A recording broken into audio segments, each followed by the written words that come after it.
Oh, I have to admit people.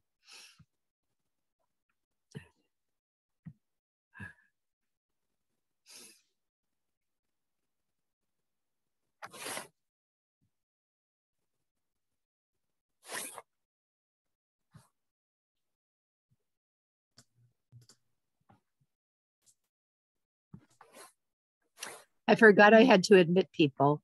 I started the meeting and I was off doing other things, you know, on this computer. And I was like, nobody has joined, or everybody's so quiet. And then I realized I had to admit people. So I admitted you all. Okay. Hi, everyone. Hi. Hey, y'all. I am just rapidly eating the last parts of my dinner, and I will be on camera soon, but okay, I'll spare you the sight of my eating dinner. That's fine. We're just waiting for Savannah she's on, but she's not on the camera yet, so we'll just wait. Marianne, you look kind of chilly. Where are you? I'm in my house. I put this jacket on to go outside with the dog, and then I just and you know, like the temperature drops after the sun goes down. Yes, it does, doesn't it? But I don't think I'm gonna start a fire now, you know, because it doesn't, you know, I'm just not gonna. So I just left it on. Okay. You just look like you're sitting outdoors or something. Okay. No. So, okay, so this is everybody's here. You know, this. Oh my gosh, we have a special guest, y'all. Look at Tim. I see Kitty. Yeah, who's the kitty? That's Gracie. Gracie. Hi, Gracie. Is she a Siamese? Yeah. Yeah, pretty. Pretty. And I get on Zoom in a room upstairs to, you know, shut out the noise in the rest of the house.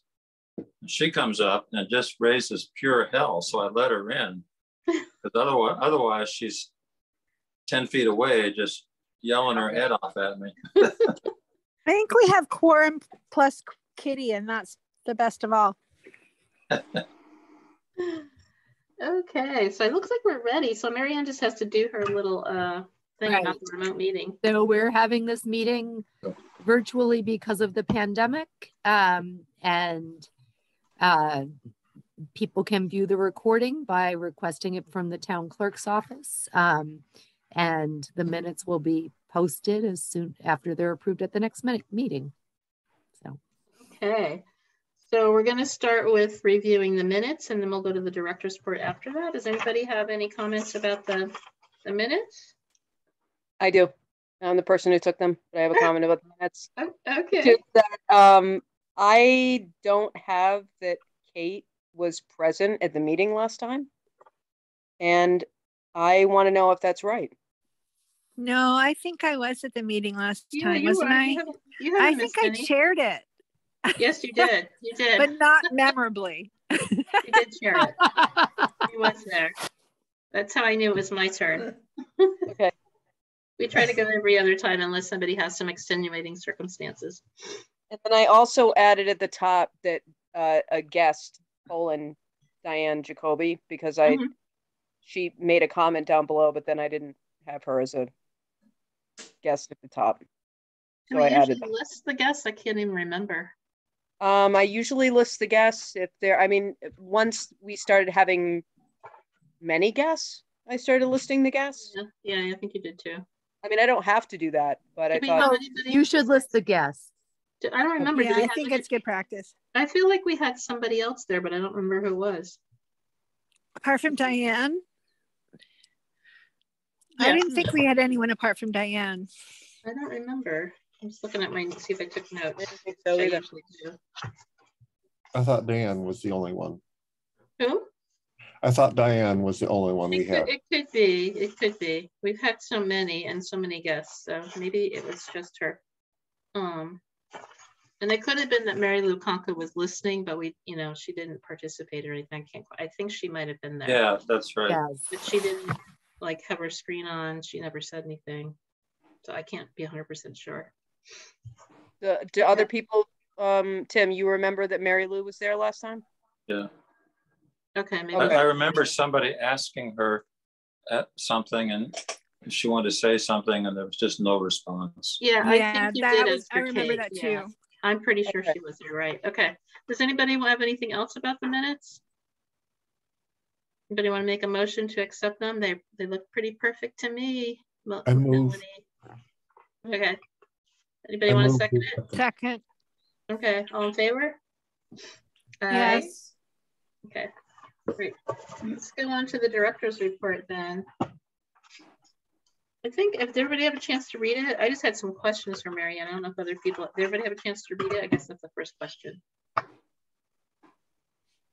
Yes? I did. Okay. Anybody else have some questions then?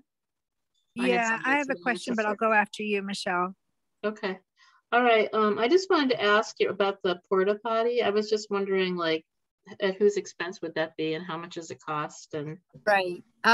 So I've solicited 2 quotes. I've only gotten 1, and of course I'll have to get 3 quotes. But it would have to be at the town's expense. You know, like the library doesn't have a budget. So it's going to be, the 1 quote I have is about $450 a month. oh my, that is a lot. Yeah. But it has to be emptied and it has to be sanitized on a regular basis.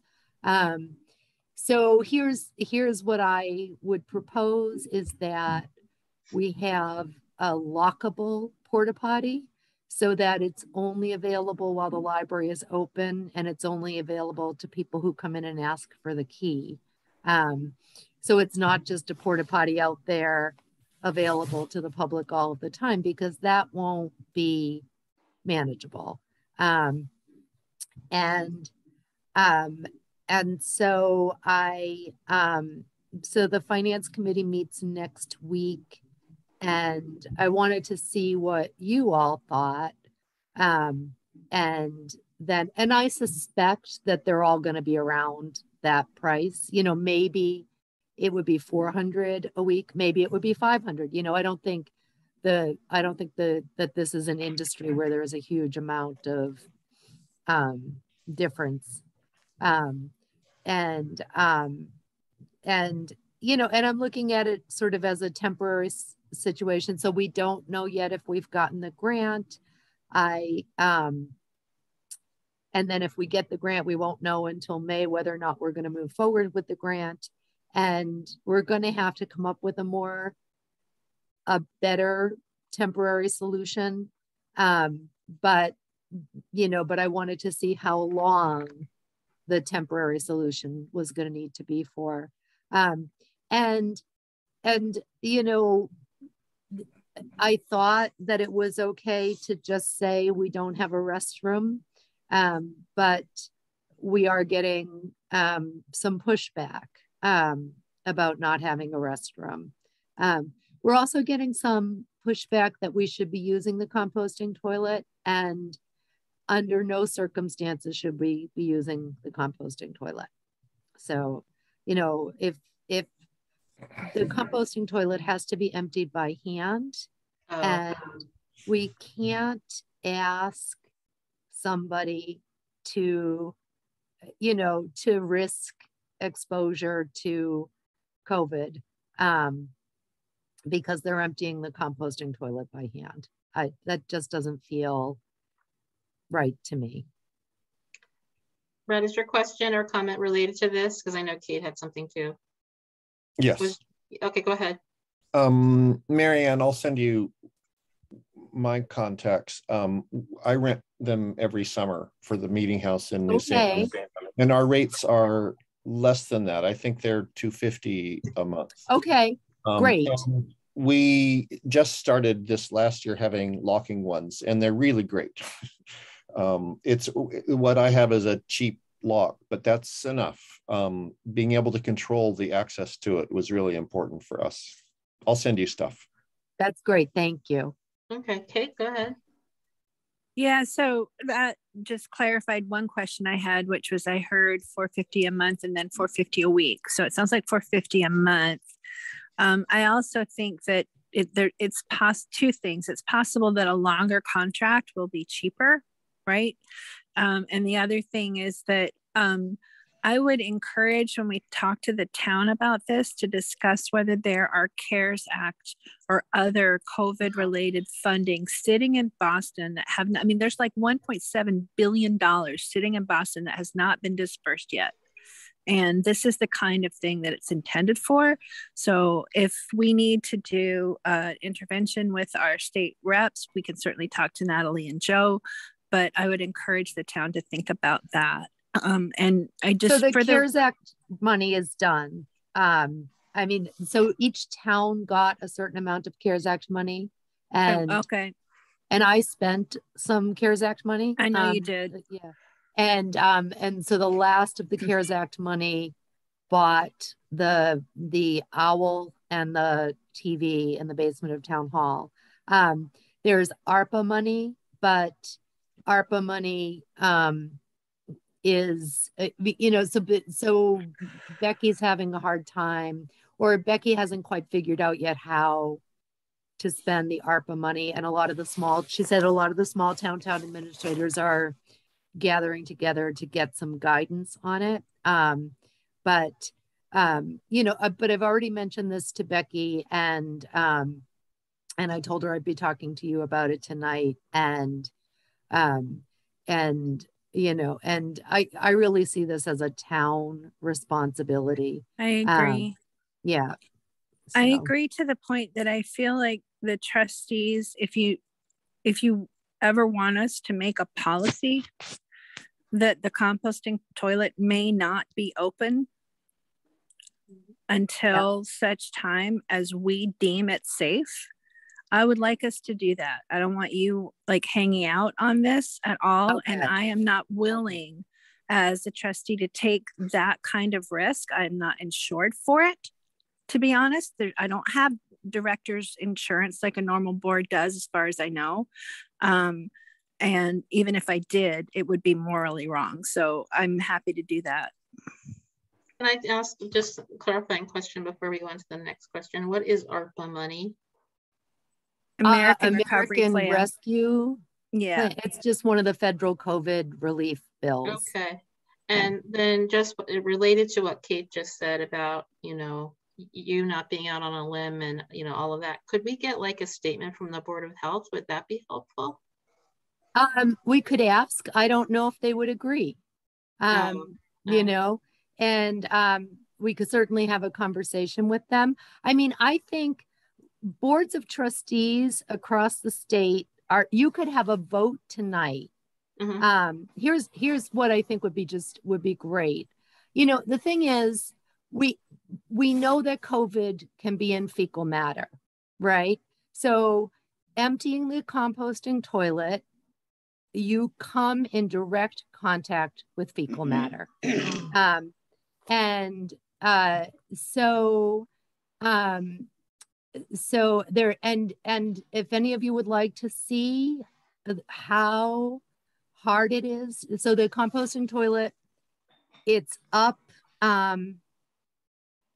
you have to reach up over, like it's not like it's down on the ground and you're reaching down. You have to reach up over, like up about my chest height to where you access what you're emptying. Stuff spills all over the floor and all over your shoes. It's the composting toilet is disgusting, has always been disgusting. You know, so I'm just gonna give a 15-second description, a 15-second rant about the composting toilet. I've had to clean explosive diarrhea on the composting toilet. I mean, there's also no way to sanitize it. There's no flushing mechanism. The bowl, which is very close to your body, gets filthy, and we have and it's a composting toilet, so the compost is supposed to then get buried, and it's not supposed to have any chemicals in it, so you can't pour bleach in, right? So it's really, there are better composting toilet systems out there this composting toilet is a fail and we should just be abandoning it at this point. And so I think that you can just vote that the composting toilet is closed. I think that's a great idea. And I think if somebody wants to make a motion to do that, this was like pre you and me, Marianne. Like this was already a done deal by the time we showed up. Right. It sounds like it's really bad. I had no idea it was that bad. Yeah. I would like to make that motion. I move that we close the composting toilet until such time as the trustees unanimously agree that it is safe to reopen, which may be honestly never from the sounds of it. Right. I'll second that. Okay, can we have a vote? Tongue twist. Are you going to have by every person because discussion? Oh, well, do you want to have more discussion? You just mentioned the idea of basically of getting rid of it forever. That could be an alternative vote. Just get rid of it. But that we're not there yet. I think we're talking about keeping it closed is what we're saying. Right. It's closed for now. A temporary solution will be a porta potty.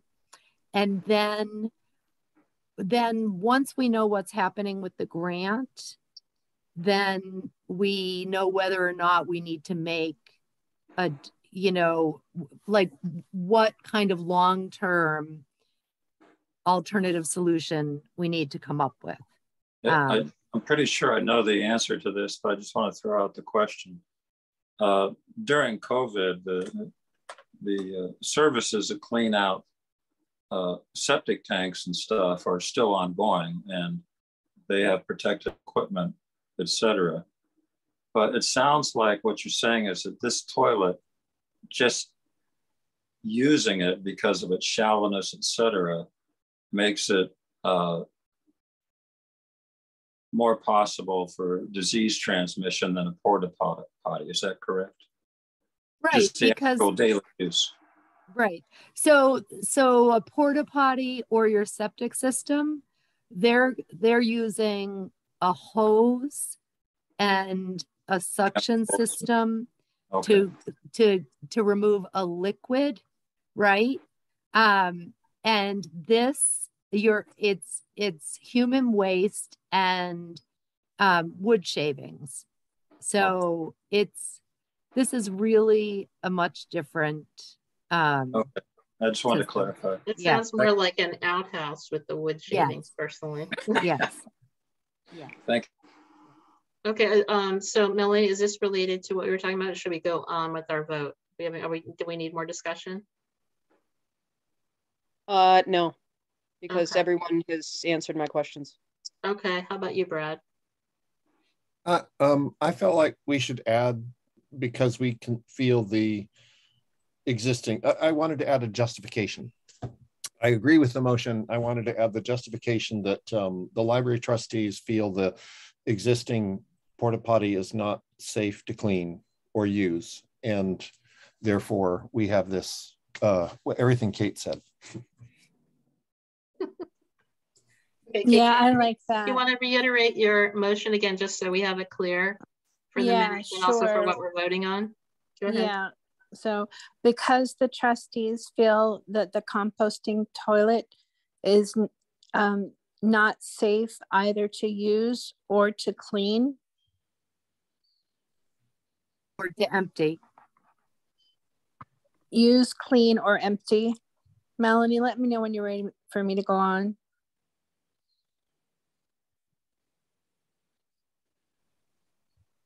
She waved, Kate. Okay, sorry, I can't see her. I need to get on my computer quick, but the trustees are closing the toilet until such time as we deem it safe. Are you going to mention COVID in that statement? Well, that's a good question. I mean, we could. I'm trying to imagine.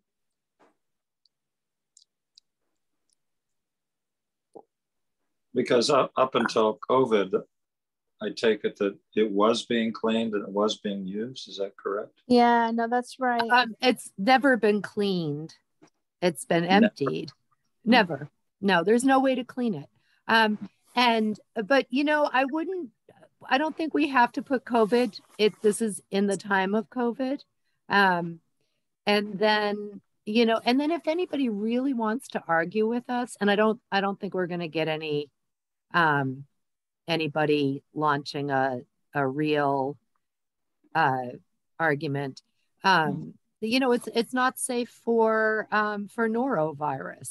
It's not safe. Right. It's not safe. You know, anything that causes diarrhea. Right. And so anytime there has been one of those stomach flus that, you know, that goes through the school, it goes, you know, people come to the library though in the before times when people were sick, they came to the library to stock up.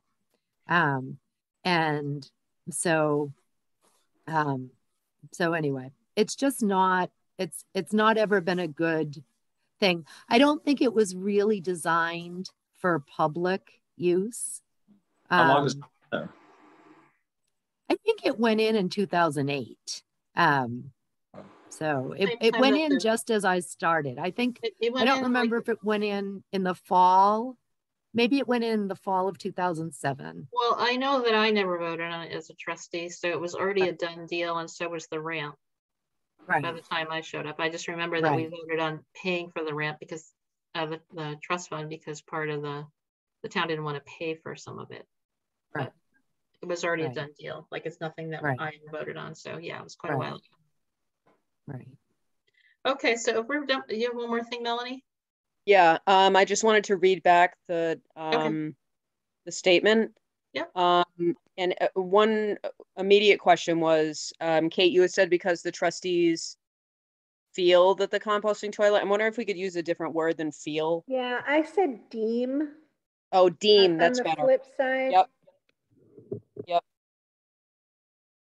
Deem. Or determine, because you have to use determine, that's better. Yes. Okay.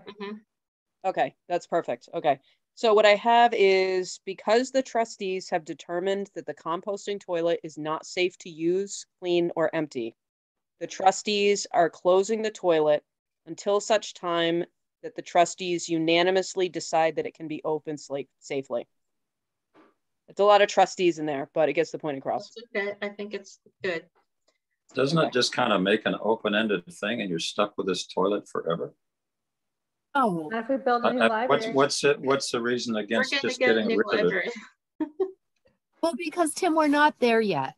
We're closing this toilet, and then once we know what our future is, so is our future 2 years or is our future 7 years? Okay. Once we know what our future is, we can, we can, you know, and then in the meantime, Cynthia and I were okay with going across the street to town hall. Under the couple of police chiefs back, I couldn't get keys for the weekend staff or the substitute staffs. The current acting police chief is going to give everybody a key to town hall. So I imagine that the staff will choose to go over to town hall instead of using a porta potty, but the porta potty will be there for people who need it. And it won't be ideal. The composting toilet wasn't ideal. But we'll, you know, we're in a, we're in this period of time where we aren't always sure what's going on. And so this is just the next step. And thank you for supporting. The composting toilet was a nice idea. It was a good experiment. It really didn't work. So Melanie, do you have one more question? Or are we ready to vote? You're muted. Your hand's up, so I wasn't sure. Nope. I'm good. Sorry. Okay. All right. So why don't we do a vote by individuals, because this could be a controversial thing, just to be sure that everybody. Okay. So based on what Kate just said, I will vote to support our policy. Go ahead. Brad? Brad Foster, I approve this motion. Okay. Tim? Tim Logan approves. Okay. Melanie?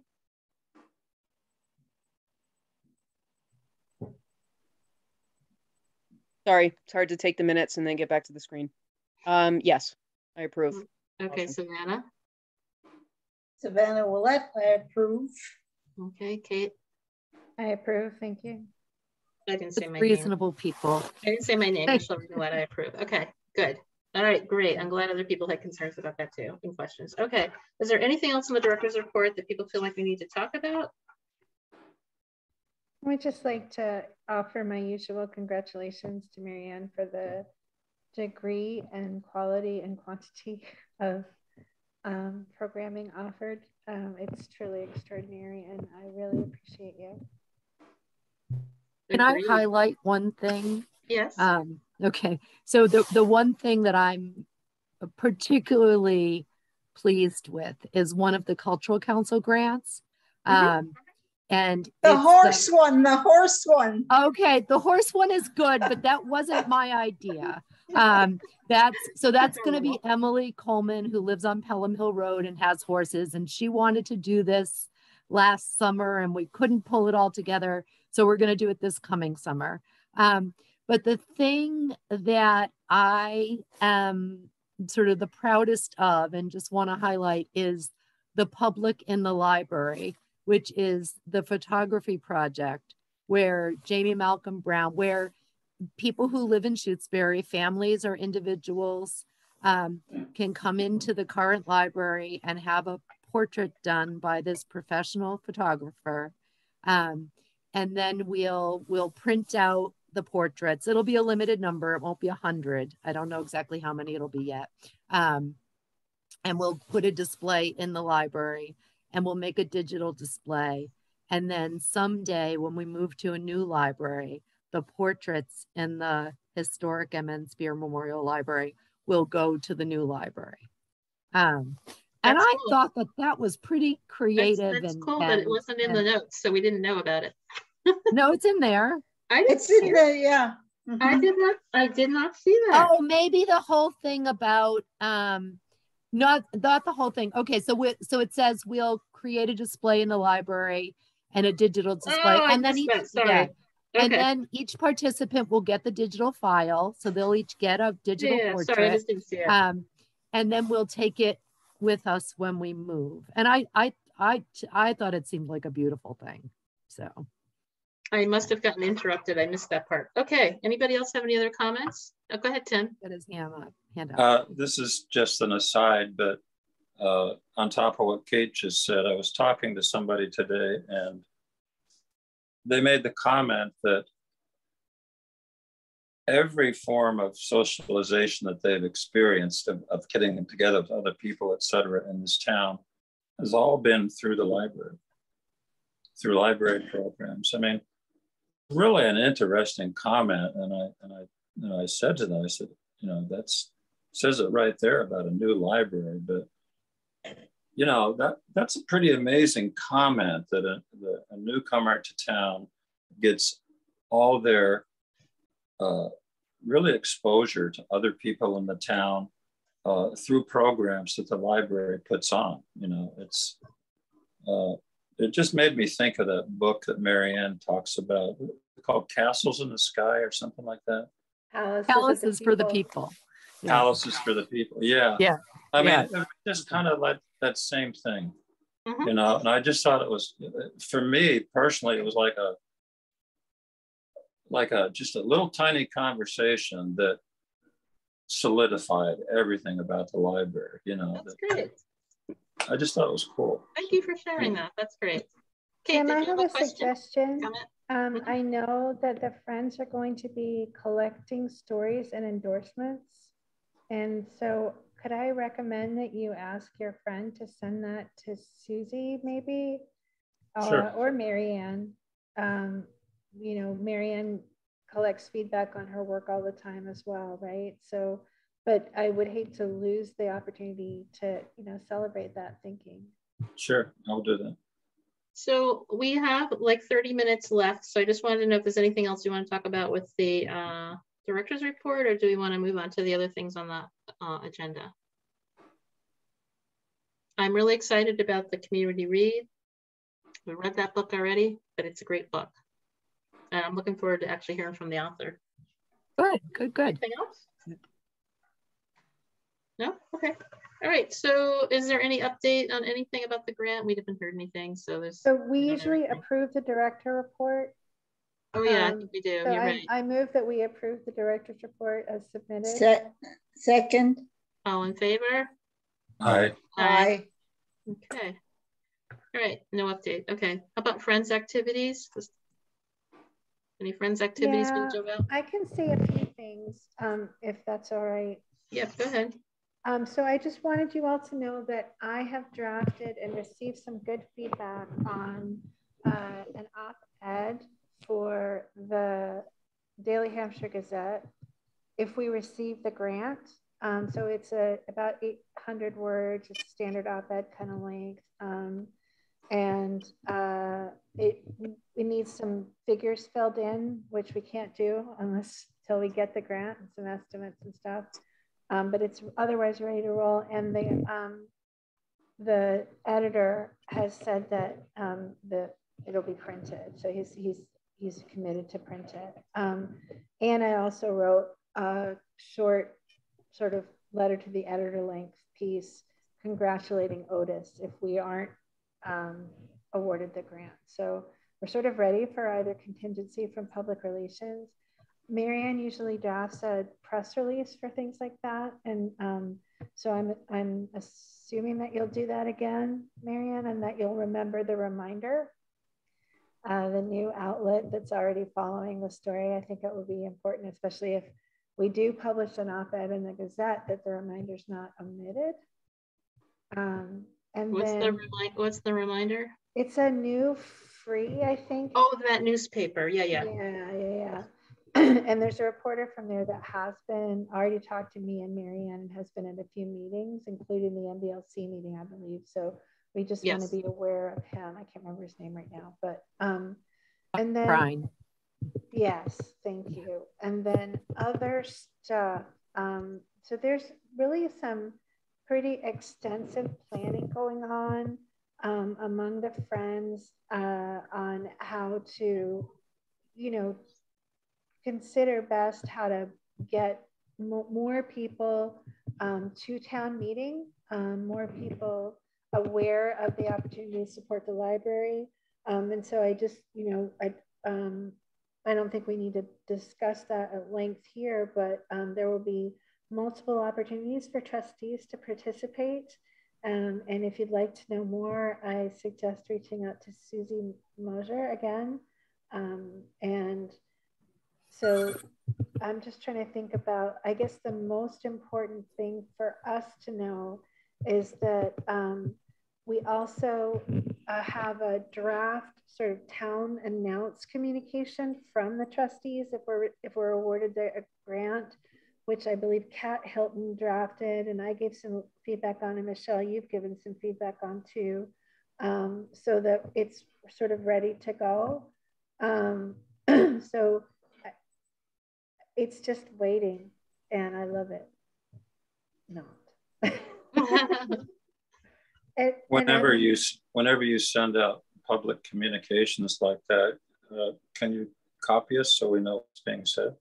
Absolutely. And I'm happy now that like I said, we still have some figures, but I'm happy to send y'all the op-ed. We just can't work on it over email, right? Because that would be in violation of open meeting laws, but I'm happy to send it to y'all. Feeling pretty happy about where we're standing on that. So well, the idea with the announcement is it's going to go through the town announce too. Yeah, town everybody will get it that signed up for that. Yeah, and it'll also be posted on social media, Nextdoor, and Facebook and other places like that. I know, I keep having people ask me, and I said, don't worry, you'll all hear it at the same time.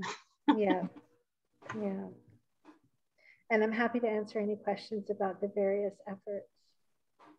Actually, I have a question for Mary Ann. At the select board meeting tonight, I don't know if it's just you put out there, but you said the MBLC is the reason we haven't heard from us because they need more information still. Was that something you just kind of made up, or are they still getting information? Marianne, you're on mute. It is.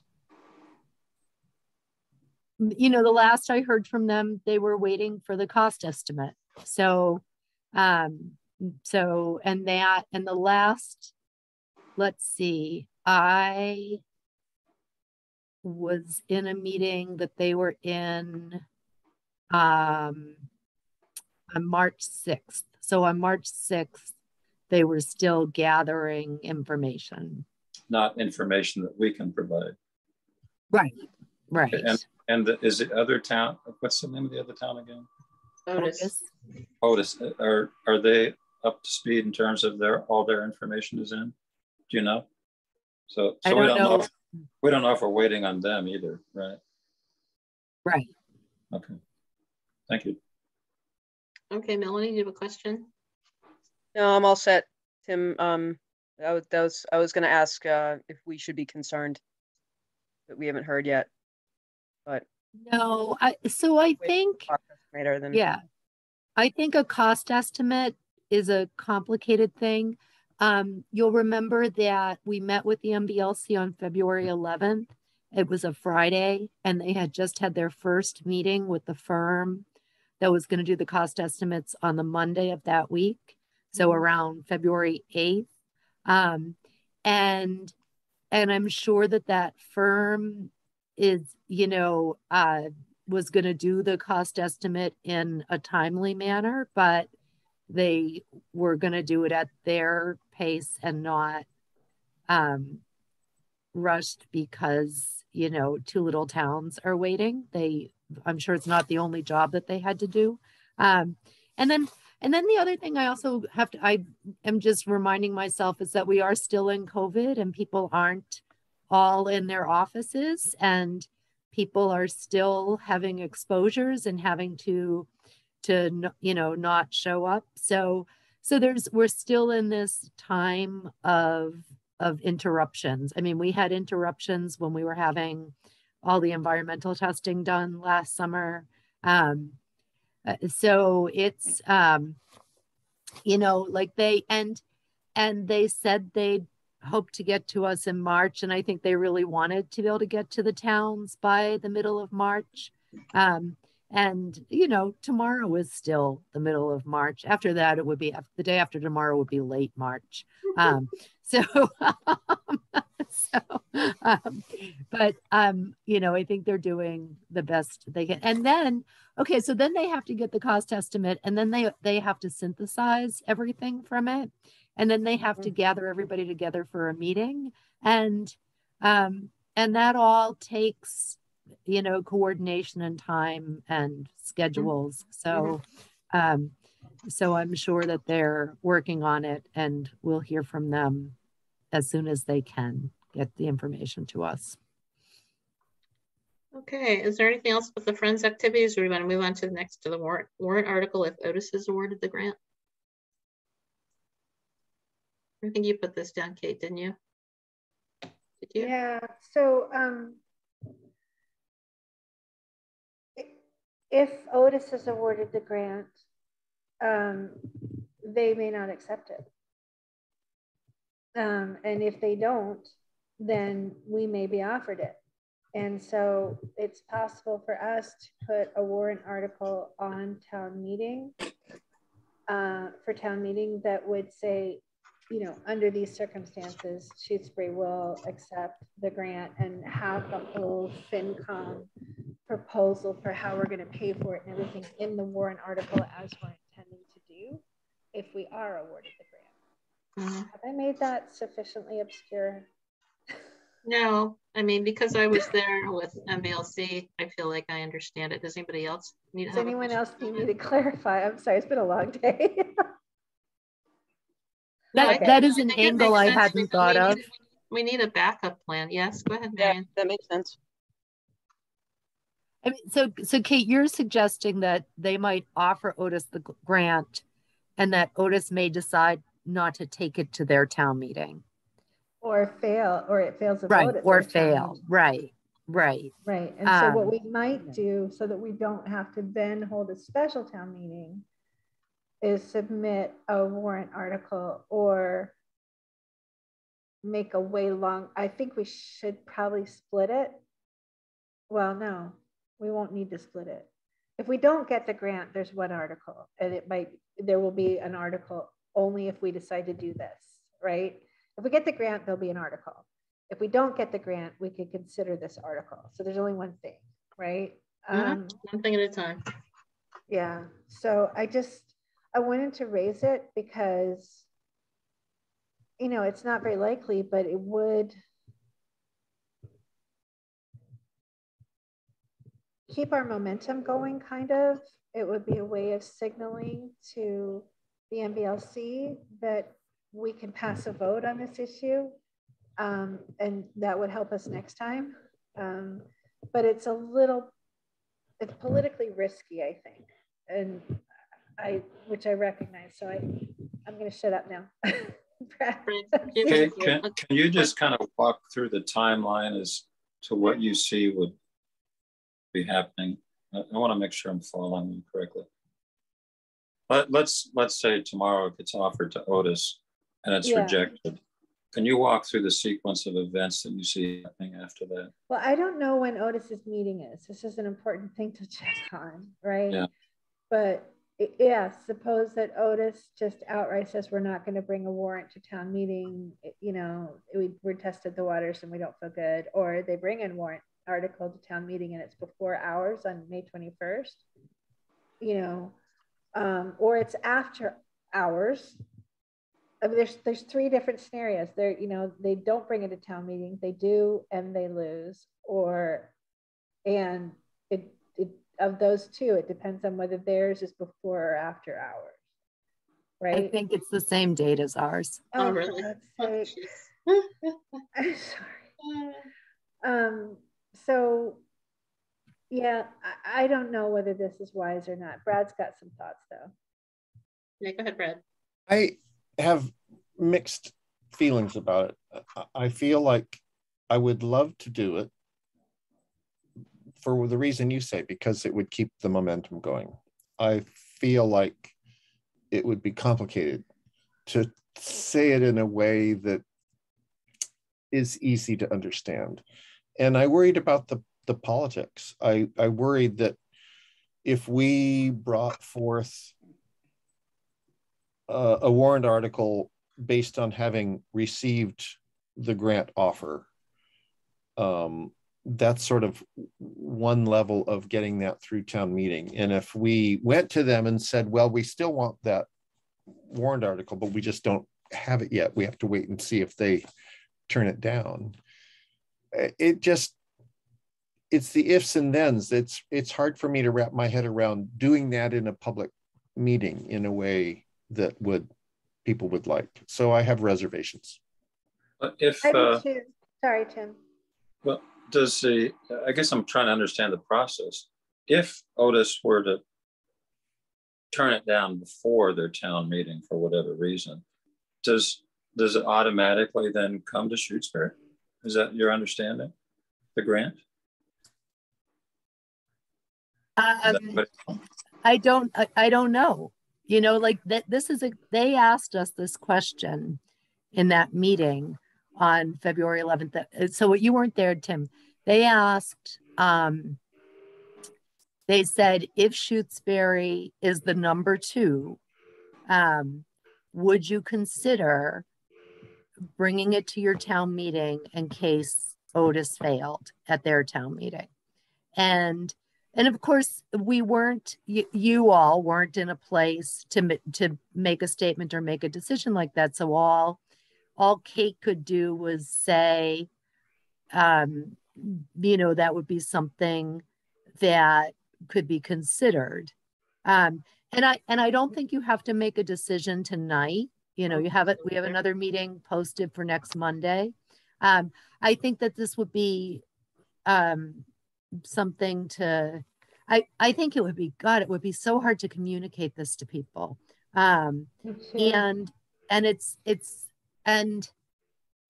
going to be a tremendous amount of work to get people to town meeting, to get it to pass, if this is a done deal, to get people to town meeting for a real maybe, for a no. It does seem very risky. I mean, of course, you know, I'm me, so I think, but of course we could do it, right? Like, which is just ridiculous. I have to stop, you know, but I think, well, you know, we just do it. Like, why pass up the chance? But then I think, well, we could also ask the MBLC. Doing a special town meeting would delay it by 2 months, you know, because we could then, as soon as we knew that Otis had failed, that very next, you know, opportunity, we asked the select board to schedule a special town meeting. And then, you know, and then there's got to be a certain amount of time, and whatever the minimum amount of time there is, and we can find that out.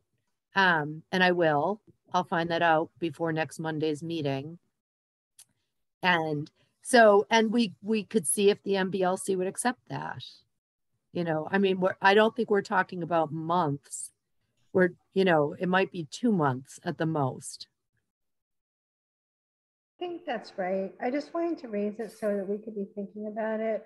Honestly, if we know that we've received the grant, then I think we do need our next meeting. If we don't know or we haven't, I don't think we do need our next meeting. Okay. That's where I stand. So I think as long as I'd love to know do we have a deadline for canceling? We have a deadline for posting. Oh, no, you can cancel it, you know, the time that it starts. Okay. Okay, great. So I think I don't want to beat this to death because I sort of agree with Marianne. I think it might be really difficult to get turnout for maybe from supporters, you know, from this like complex scenario. I don't love the idea, but I did commit to raising it with y'all. Yeah, I think, you know, we can all certainly think more about it. And I also think that it would be a hard sell for especially some of the people that are on the fence if it's just a maybe. So, yeah. Okay. All right. Well, everybody can ponder that and we'll see if we have to go there. Okay. So then the next thing was trustee mailings.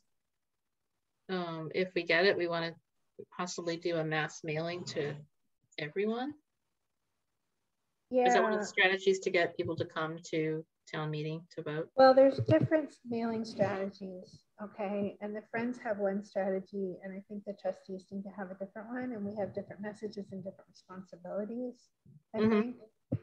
So we are talking about potentially three mailings, and they're about $250 a pop, as I understand. Approximately $250 to $300. So it's not like nothing. Okay, it's real money.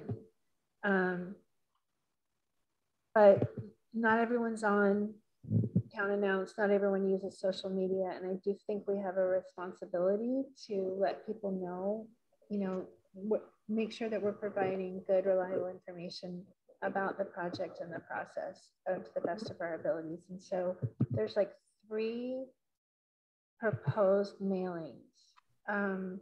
One, whenever we hear about the award, that would announce it, that would share the cost estimate, that would distinguish the cost estimate from the project budget, that it would explain the funding decision-making process, i.e. what FinCom and other committees are going to go through, and would pledge to keep everyone informed as we go forward.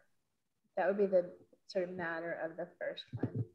The second trustee mailing would be comparing the previous project and the current project, making sure that everyone understands that this one is smaller and that if you consider inflation, like if we do everything in 2022 real dollars, that this one is also cheaper, which I fervently hope that it will be, but of course we don't know that yet. And then the third one is there a third one? Oh my gosh. Was it from the Friends or something? Was that one from the Friends? The Friends have another. I think we just have two. Okay. So we would just be talking about like $600. Did you listen to that? No. Not yet. Not yet. No. Okay. Remind myself to do that. Did anybody listen to the podcast that I sent about campaign finance? No. Okay. Not yet. Okay. Melanie, you have a question related to what Kate was just talking about? Yep. So in terms of the mailings, just to be clear, when you mentioned the 3 mailings, you said that there were trustee mailings and there were friends mailings, and you talked about these 2 mailings. Are these the ones that you talked about? Were they trustee mailings, or are those? Yeah, I'm only talking about the 2, and I misspoke, 2 trustee mailings. Okay. Okay, and then the Friends have their own sequence of mailings, which are, you know, sort of operate under different circumstances. All right. Okay, Brad. The 2 mailings you mentioned, the first in my mind is we got the offer, the grant offer. Here's the detail. The second one is, and here's some more data for past history. When you were going through your list of what the first one would include, the very early ones, I thought, we'll know that immediately. We can do that as soon as we get the grant. And then some other ones, what the FinCom would do might take a little while longer. We might have to wait for them to do their work before we can include it. And I think that's fine. I just wanted to acknowledge that there might be a bit of a time lag while we get that ready. Yeah, I would, to be honest, I was thinking more about a pretty swift mailing that would just lay out the options that FinCom has already identified as part of the MDLC meeting. So we're not going to say what they're going to do. We're saying that the options that they're choosing among. That they've already identified. Yeah. So you don't have to wait for that. They will have, but after this week. Okay. That makes sense because a lot of people wouldn't have had access to that information. So that makes total sense. Yeah. Okay. Any other FinCom meets next Tuesday. Okay. Right. So it would have to go out after that FinCom meeting, but they are discussing this, assuming that we get the grant, I guess. Sorry. Okay. Tim? I just want to clarify, a mailing from the trustees cannot be something where you're trying to promote people to support it. It can only be information. Is that correct? That is, yes. Yes. So in terms of advocacy for the library, that is the Friends' responsibility. And as a 501c3, they are allowed to do that. We are allowed to advocate for the library, but I think we should stay within the bounds of what we know rather than what we want. Okay, and do our best to provide, to be a source of solid information, and to do our best to continue our damnedest work that we've done to try to be clear and transparent. I don't know if y'all disagree with that, but I think it's. I agree with it. If you go back and you look over the activities and the degree to which transparency has been promoted and communication has been promoted, it's been unbelievable. And the way in which it's been done has been unbelievable. And I think what you're doing is a perfect continuation of that, you know, making sure that everybody has the facts, you know, not holding back stuff. I do have a little bit of a question as to the necessity for the second mailing. That sounds more like it's a kind of a promoting or argumentative I thought thing. about that, but I thought also that not everyone's been paying attention. And as we get closer to town meeting, people are going to pay more and more attention. And as the people, some of us who did the first building program, and as all of us who contributed to the second building program, we have information about those processes and details that nobody else really owns the way that we do. And that it is, I think it's incumbent on us to make sure people understand what we're planning, what we're hoping to build. And, you know, that's the way their vote gets informed. So I hear you that it might not be necessary, but I would rather plan for more and do less than plan for less and scramble on the back end.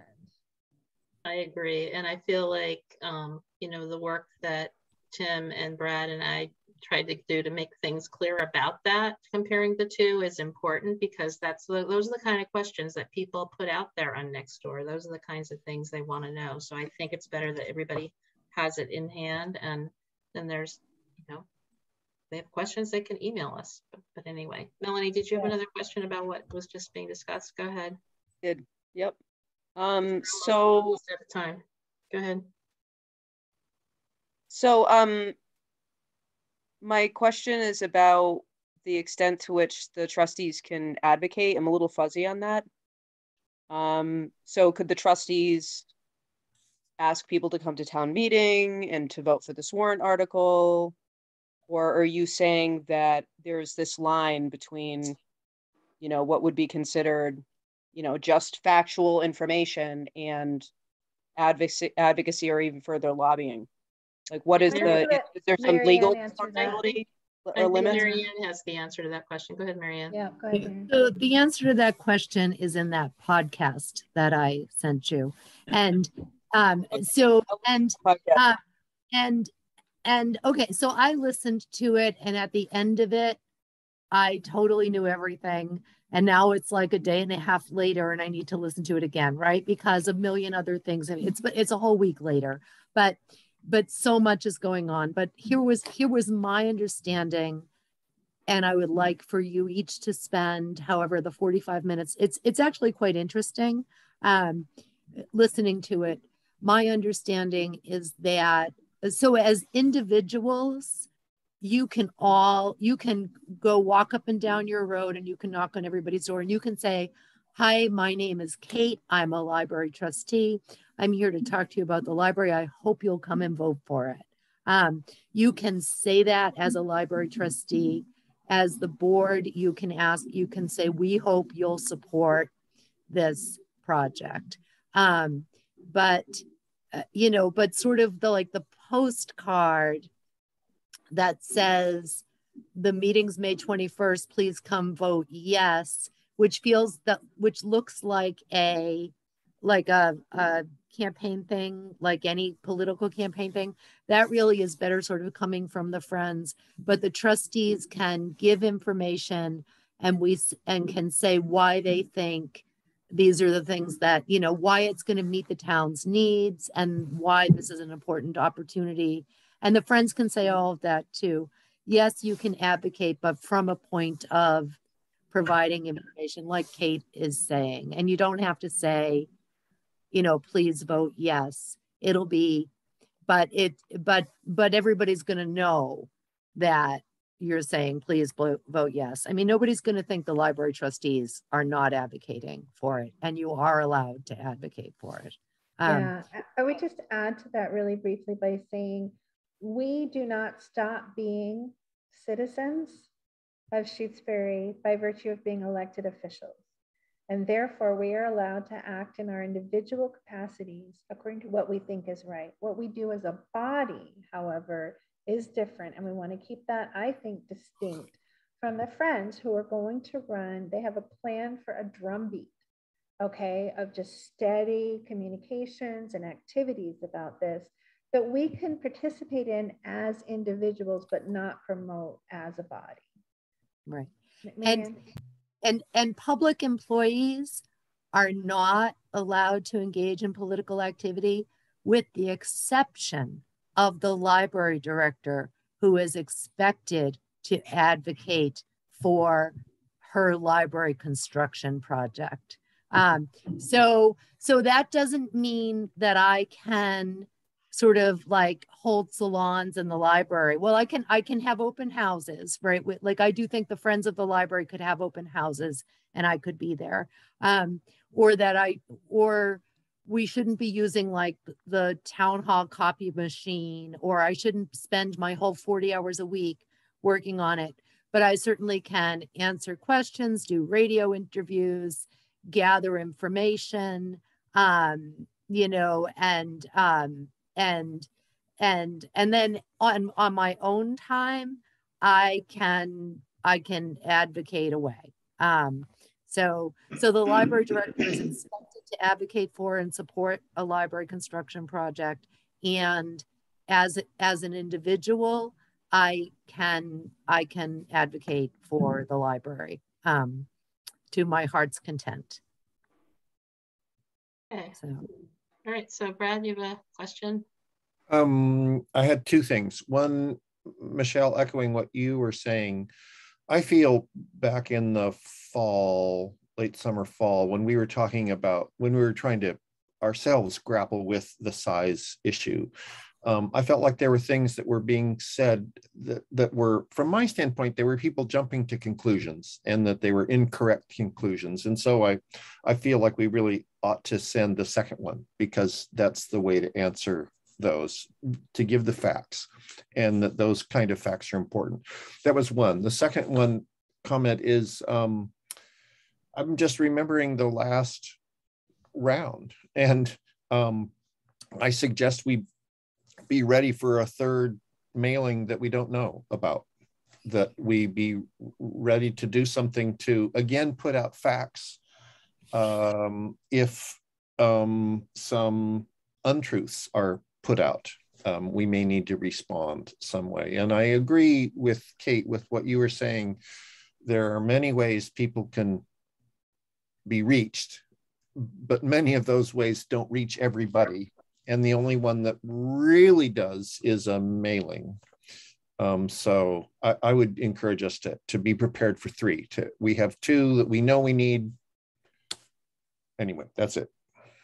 So can I just wrap? I know we're way at time. Yeah, we need to wrap up. So I'm sorry, but this is actually a sort of a treasurer question, because we're talking about the release of trustee funds, right? That's where the money would come from for trustee mailings. And so that is something that I do think that we need to decide that we're willing to do as a body. Meaning, I think that's a trustee's, I think you said a treasurer question. I have no problem with it. I would say, as treasurer, I would say the trustees have to vote on it. Oh, absolutely. I agree. And I see no problem with it. So I'm going to make a motion then, if that's okay, that we allocate, I'm going to say $750 tonight from trustee funds to pay for town-wide mailings, informing the public if we are awarded the grant.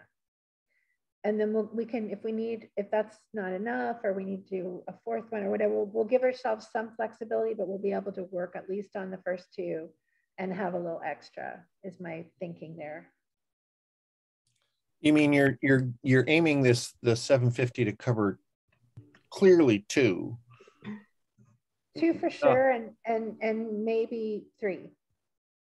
Marianne's got her hand up. Yeah, so I just want you to say that you want to allocate 750 from the Sphere Expendable Trust.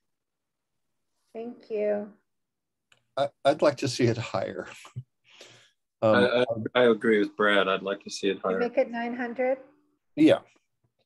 I would rather aim, a not to exceed number, and really hope we don't have to go beyond it.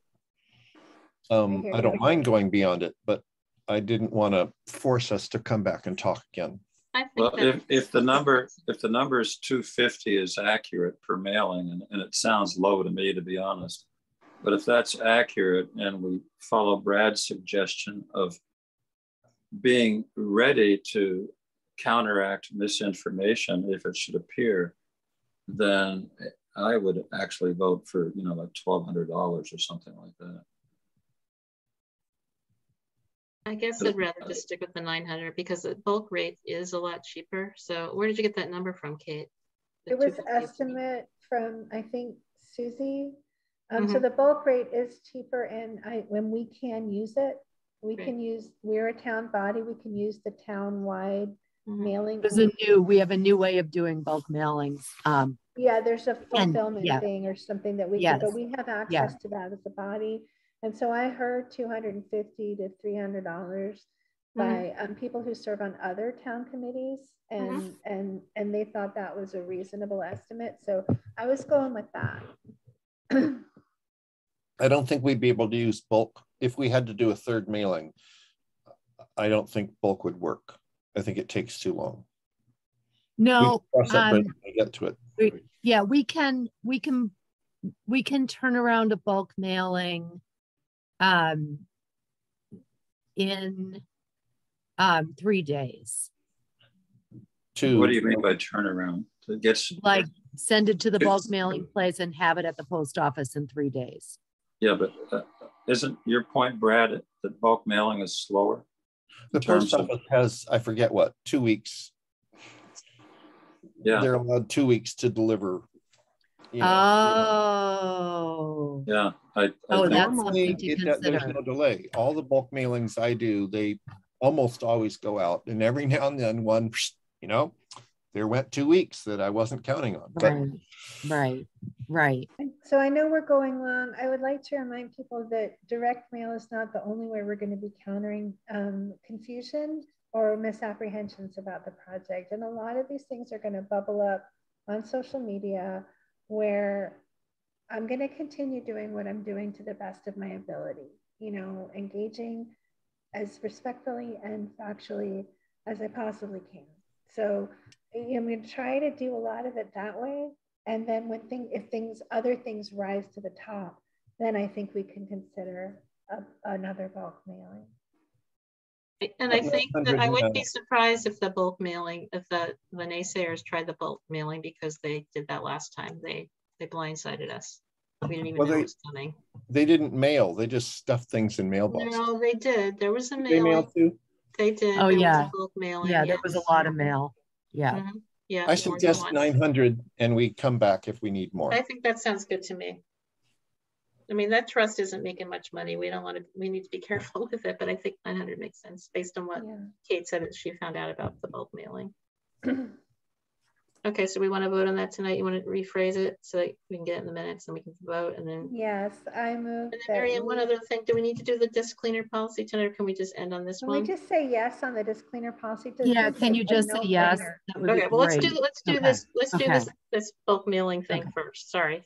All right. Okay, so I move that we allocate from the MN Sphere Expendable Trust up to $900 for direct mailings to inform the public about the new library project. Okay. All in favor? Or you seconded that? All in favor? Aye. Okay. And then the disc cleaner policy that we've all read, we want to just, somebody want to make a motion? I move that we amend the disc cleaner policy as proposed by Marianne. Second. Or actually that we just let Marianne in her role as director. I move that we, allow Marianne in her role as director to determine the disc cleaner policy. Okay. Is that okay? Yeah, that's even better. Yes. Okay. That's fine. Yeah. Anybody else want to second that? Second. Okay. All in favor? Aye. Aye. Makes sense. Aye.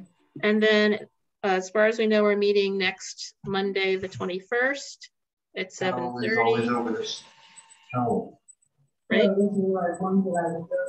Yeah, that's right. All right, when's the next meeting? 7:30 next Monday, the 21st.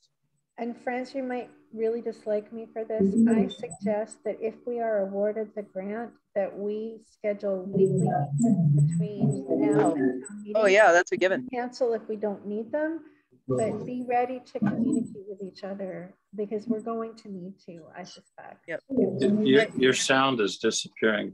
Did you say schedule a weekly meeting? Somebody has sound in the background. I think we should all mute and just the speaker talk. I'm not sure who's. Okay, so Kate is proposing that we meet, if we get awarded the grant, that we meet weekly, and then cancel if we don't need it, because there will be a lot that we need to talk about and there will be a lot to do. Everybody agree?